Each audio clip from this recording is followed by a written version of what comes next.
नमस्कार, आप देख रहे हैं बिहार उज्जवल न्यूज। मैं चेतन थिरानी। आइए देखते हैं आज की ताजा खबर प्रेस वार्ता में।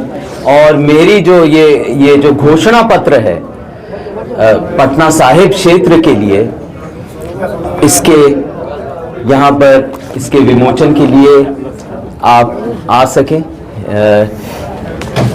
देखिए, जब मैं मैदान में उतरा संसदीय क्षेत्र में, जब शीर्ष नेतृत्व में ये तय किया कि मैं यहाँ से लड़ूंगा, मैं ही उचित हूँ, तो मेरे मन में कोई शक नहीं था, कोई संदेह नहीं था।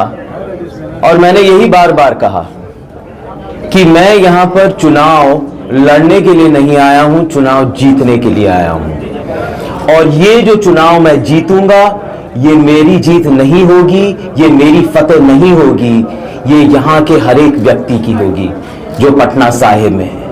ये उनकी जीत होगी, उम्मीदवार भी वही हैं, ये संघर्ष भी उन्हीं का है, ये जीत भी उन्हीं की होगी।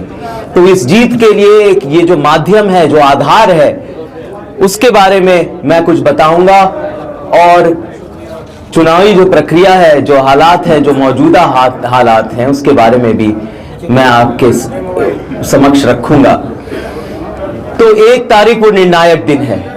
जीतेंगे तो हम अवश्य, उम्मीदवार सब यहाँ की जनता है। और जब मैं अपना नामांकन देने गया तो मैं ऑटो रिक्शा में भी गया, क्योंकि मैं ये बताना चाहता था कि मैं बिल्कुल जमीन से जुड़ा हुआ हूं, मैं यहीं का बेटा हूं।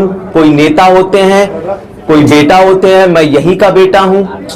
और नामांकन देने भी मैं एक ऑटो रिक्शा में गया और बार बार मैं ये कह रहा हूं कि जीत जो होगी, जो हालात जो बदलेंगे, 1 तारीख को हम नए जमाने का इस्तकबाल करेंगे, एक नए जमाने का स्वागत करेंगे, एक जो नया सवेरा आएगा 1 तारीख को। और ये जो अंधेरा छाया हुआ है ना, ये सियासी अंधेरा, ये आर्थिक अंधेरा, ये सामाजिक अंधेरा जो है, ये जो जुल्मतें जो चल रही हैं, वो पीछे छूट जाएंगी और एक नई रोशनी आएगी 1 जून को। वही निर्णायक दिन होगा। हमारा जो गठबंधन है ये बहुत ही सशक्त है, ये तो इसमें 2 राय होनी नहीं चाहिए। आप लोग सब जानते हैं, ताकत इससे मिल रही है। आप जान रहे हैं किस तरह चुनाव चल रहा है। एक लहर सी आ गई है, एक तूफान सी आ गई है यहाँ पर, क्योंकि लोग इतने परेशान हैं, इतने त्रस्त हैं। यहाँ पर पटना साहिब में मौजूदा जो सांसद है हमारे रविशंकर जी, वो कभी लोगों के बीच में तो आए नहीं। मतलब पोस्टर लग गए तलाश गुमशुदा के, आप जानते हैं, कई लोगों ने खुद ही लगाए।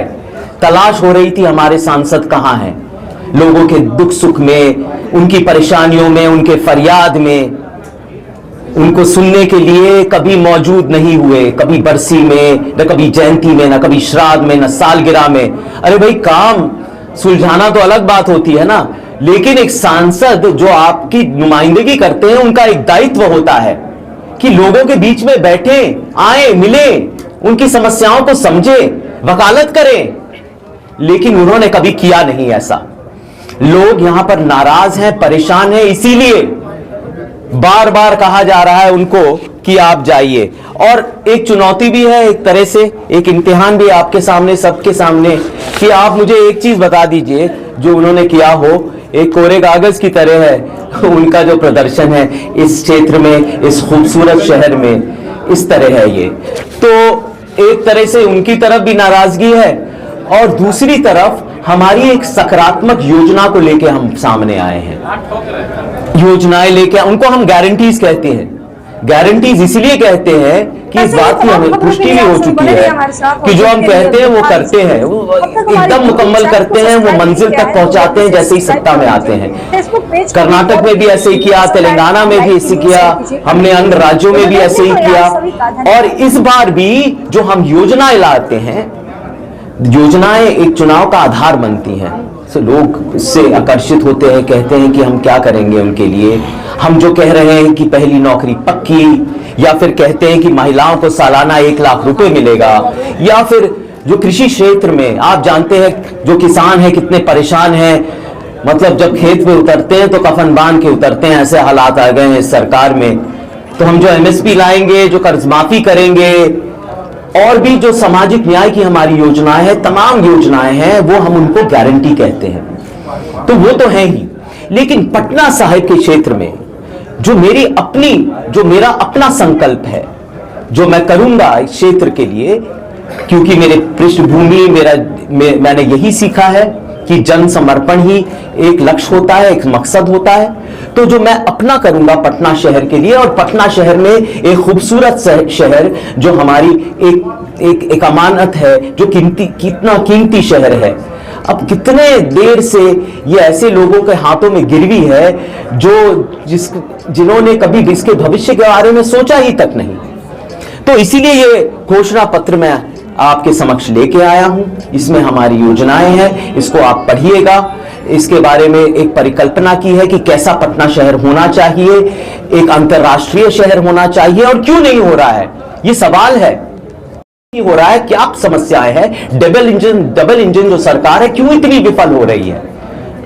यहां से ले लीजिए, खुसरूपुर का जल जमाव से ले लीजिए, या फिर फतुआ का जाम ले लीजिए, कहीं से ले लीजिए, यहां पर पानी की किल्लत है।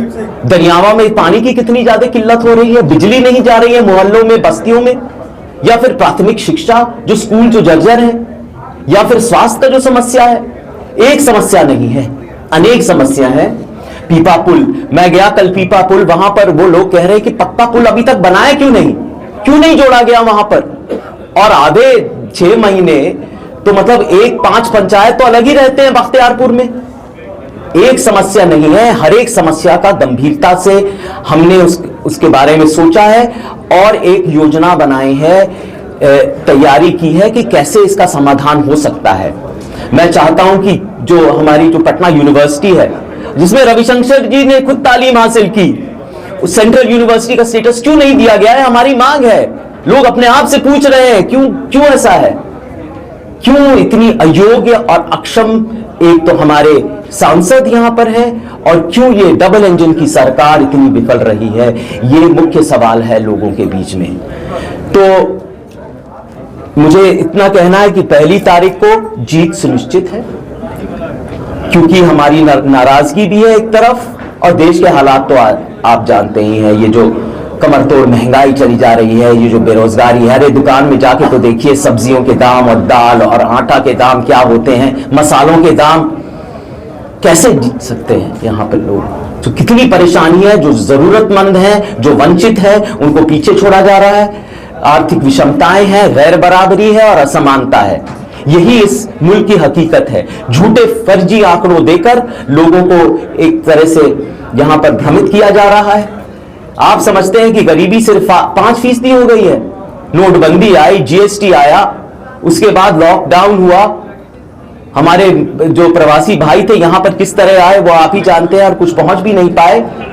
उसके बाद महामारी में जो अयोग्यता दिखाई गई, जो एक तरह से जो अंत्येष्टि की आग, जो उस समय जो रात उजाला हो गया, जब कब्रिस्तान में जगह नहीं थी, जब ऑक्सीजन की किल्लत थी, वो जानते हैं क्या हुआ? कहां थे हमारे सांसद, कहां थी ये सरकार? पूछना चाहते हैं हम। तो यहां पर बड़ा आक्रोश है लोगों के बीच में, सबके बीच में। यहां पर पटना साहिब को हो क्या रहा है यहां पर, तो ये बातें लोगों के समझ में आ रही हैं, और ऐसा अंजाम होगा, वो दर्ज अपनी नाराजगी करेंगे 1 तारीख को, 1 नंबर पे और पंजा छाप पे। यही संकल्प है, यही लोगों का इरादा है यहां पर, ये जान लीजिए। तो जीत निश्चित है, नया जमाना आएगा और एक नया सवेरा आएगा यहां पर। बहुत बहुत शुक्रिया आपसे बात